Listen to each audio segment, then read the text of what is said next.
Good evening students. आपण 12वीला आहात आणि फार्मसीला ॲडमिशन घ्यायचं आहे. तर तुमच्यासाठी एक सुवर्ण संधी आली की PCIने सिलेबस चेंज केलेला आहे आणि चेंज सिलेबसचा ड्राफ्ट तुम्ही PCI पोर्टलवरती चेक करू शकता. त्या ड्राफ्टमध्ये त्यांनी असं मेन्शन केलं आहे की AI असेल, बायो इन्फॉर्मेटिक्स असेल की अशा बऱ्याच गोष्टी त्यांनी त्याच्यामध्ये ॲड केल्यात आणि फार्मसी सिलेबसला जागतिक पातळीवर कुठेतरी एक चांगले दिवस यावेत, चांगल्या पोझिशनवर जावं असं त्यांनी विचार केला आहे. त्याच्यामध्ये त्यांनी NEP 2020 आणि विकसित भारत 2047 ह्या दोन्ही गोष्टी समोर ठेवून सिलेबस चेंज केला आहे. ह्या B.Pharmच्या 8 सेमिस्टरमध्ये त्यांनी अजून एक चेंज केला आहे की 2 इंटर्नशिप कंपल्सरी केलं. स्टुडंट जर B.Pharm पासआउट होत असेल तर त्यांनी 2 इंटर्नशिप कंपल्सरीच करायच्या. आणि दुसरी गोष्ट, त्यांनी B.Pharm पासआउट होण्यापूर्वी 2 सेमिस्टर रिसर्च करायचा. B.Pharm पासआउट होण्यापूर्वी 2 सेमिस्टर रिसर्च करायचा.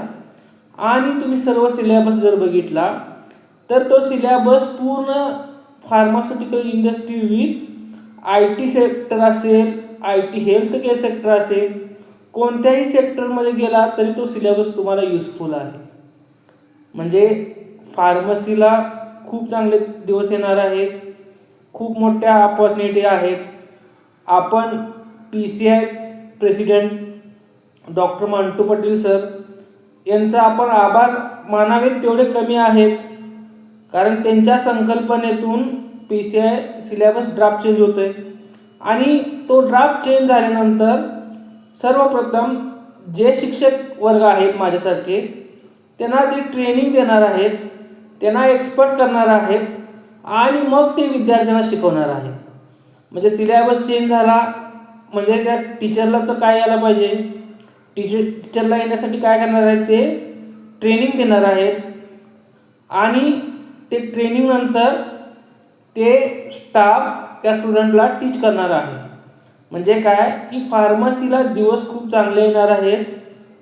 स्टुडंटनी MSCETसाठी रजिस्टर करावं, अपार ID काढावा.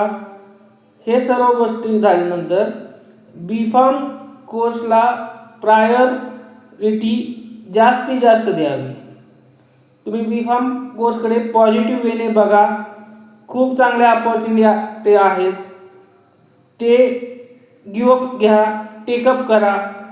आणि जे D.Pharm सेकंड इयरला असतील आणि ज्यांना B.Pharm लॅटरल एंट्री करायचं आहे त्यांनासुद्धा खूप अपॉर्च्युनिटी आहेत.